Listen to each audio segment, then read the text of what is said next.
प्रिय विद्यार्थियों नमस्कार। मैं हेमशंकर जोशी अपने YouTube चैनल हिंदी प्रभा के माध्यम से एक बार फिर आपके सामने उपस्थित हूँ।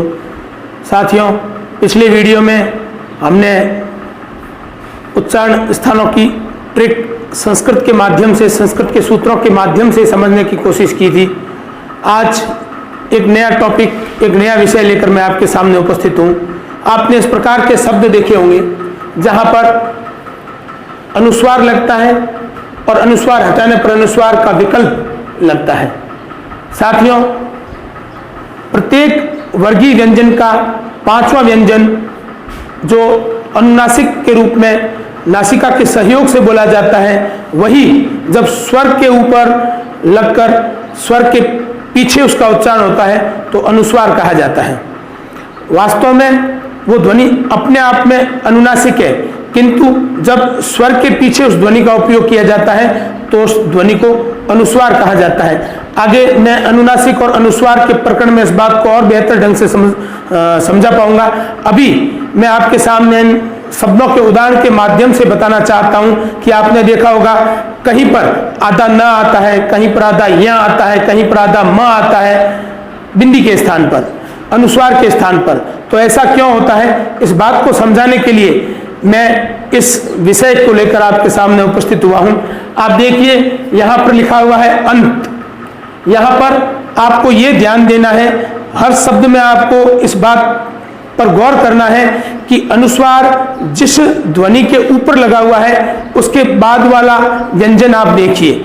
यदि वह व्यंजन वर्गीय व्यंजन है, यानी क से लगाकर म तक के व्यंजनों का कोई व्यंजन है, तो आप उसके स्थान पर उस वर्ग का पांचवा व्यंजन विकल्प के तौर पर अनुस्वार हटाकर रख सकते हैं। जैसे यहां आप देखिए कि अंत में इस अनुस्वार के बाद त आया है और त वर्ग का पांचवा व्यंजन न है, त थ द ध न। तो आप जब भी यहां से अनुस्वार को हटाएंगे तो उसके स्थान पर हलंत न लिखेंगे, अदा न लिखेंगे।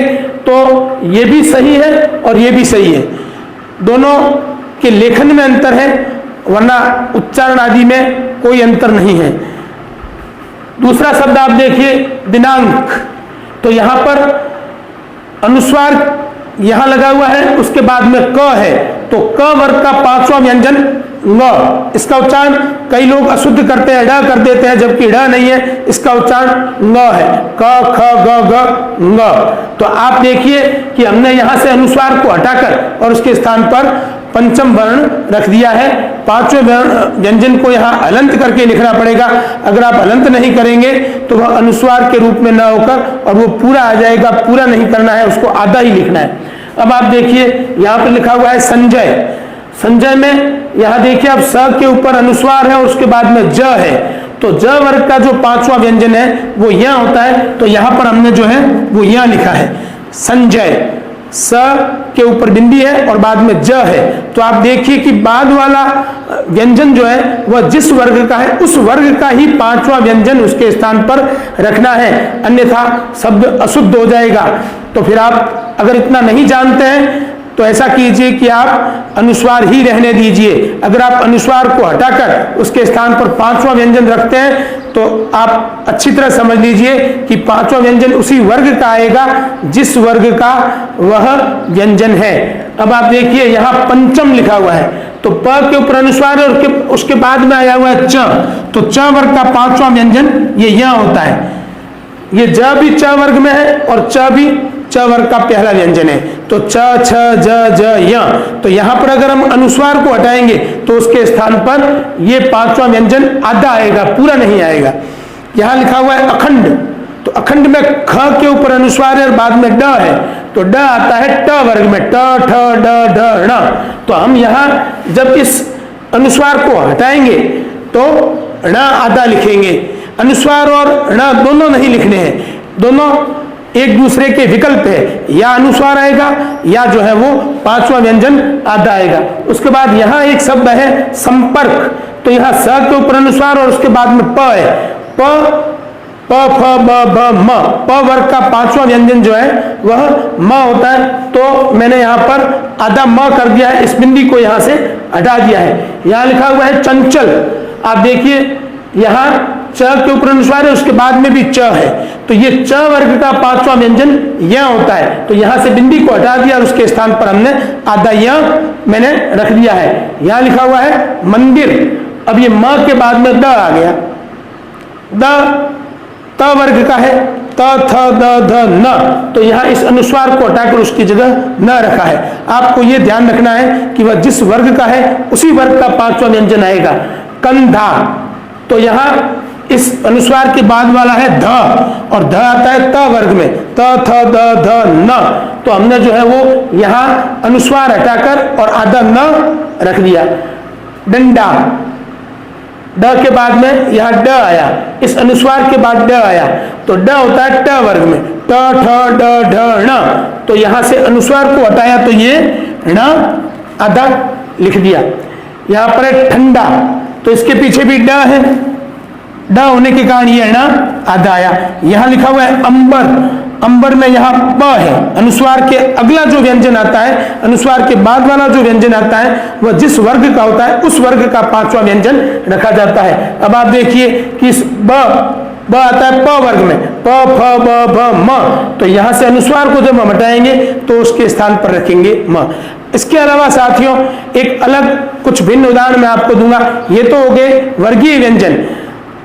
आप समझ लीजिए कि इनके अलावा यदि कोई स ह य व इनमें से कोई आ जाता है तो आप क्या करेंगे, तो आप मैं कुछ उदाहरण द्वारा आपको बता देता हूं कि जैसे मान लो ये लिखा हुआ है हंस,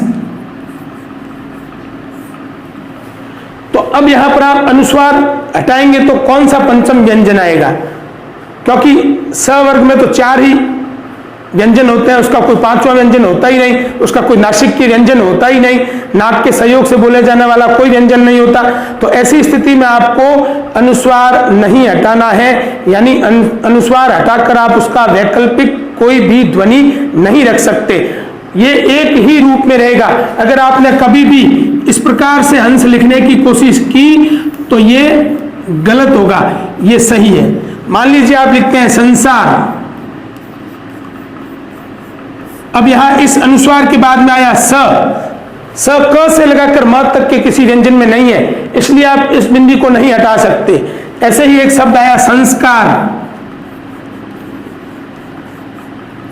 तो इसमें भी जो है वो स होने के कारण इस अनुस्वार को आप नहीं हटा सकते। कहने का मतलब साफ है कि यदि अनुस्वार के बाद वाला व्यंजन, बाद वाली ध्वनि यदि वर्गीय व्यंजन है, क से लगाकर म तक की कोई ध्वनि है, तो ही आप पंचम वर्ण को रख सकते हैं। अनुस्वार को हटाकर उसके वैकल्पिक प्रयोग के रूप में, उसके विकल्प के रूप में पांचवें वर्ण को रखने की शर्त यह है कि उसके बाद वाली ध्वनि क से लगाकर म तक की कोई ध्वनि हो। अगर ऐसा नहीं है, स स ह य र ल व इनमें से कोई है, तो आप पंचम वर्ण नहीं रख सकते। आपको अनिवार्य रूप से अनुस्वार ही लगाना होगा और वही उसका शुद्ध रूप होगा। इस बात को आप हमेशा याद रखें। इस वीडियो में इतना ही। अगले वीडियो में एक नया विषय लेकर मैं आपके सामने फिर उपस्थित होऊंगा।